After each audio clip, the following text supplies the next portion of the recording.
جہان کے اندر سب سے عظیم کام وہ ہے جس کا انتخاب کر کے اللہ رب العزت نے کائنات کے سب سے بہترین انسان کے سامنے لگایا، اور وہ ہے دین کا کام۔ اس کام کو کرنے کے لیے اللہ رب العزت نے 1,24,000 انبیاء علیہ السلام روز کیا۔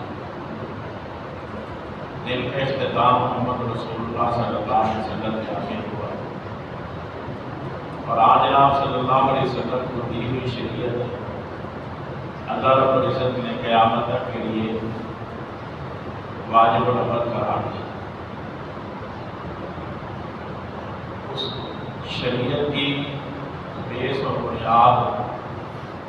قرآن مجید ہے، جو کہ اللہ تعالیٰ کی کلام ہے، جس کو اپنے سینے میں محفوظ کرنا نہایت سعادت مندی کی بات ہے۔ اس کی اہمیت کا اندازہ اس بات سے لگایا جا سکتا ہے، رحمت دو عالم صلی اللہ علیہ وسلم نے فرمایا، مجتمع قوم فی بیت من بیوت اللہ یتلون کتاب اللہ ویتدارسونہ فیما بینہم الا نزلت علیہم السکینہ وغشیتہم الرحمہ وحفتہم الملائکہ وذکرہم اللہ فی من عنده ومن بطأ به عمله لم یسرع به نسبه۔ کہ جب کچھ لوگ کسی جگہ پہ اللہ کے گھر میں بیٹھ کے اللہ تعالیٰ کی کلام کو پڑھتے ہیں اور اس کو سمجھتے ہیں، جو کہ ہمارا آج کا سسٹم چل رہا ہے، تو اللہ تبارک و تعالیٰ کی طرف سے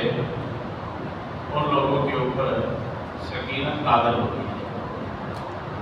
اللہ تعالیٰ کی رحمت نازل ہوتی ہے، فرشتے ان کے ساتھ بیٹھ کر اس بابرکت مجلس میں شریک ہونا اپنے لیے باعث سعادت سمجھتے ہیں، اور فرشتے ان کو اپنے گھیرے میں لے لیتے ہیں،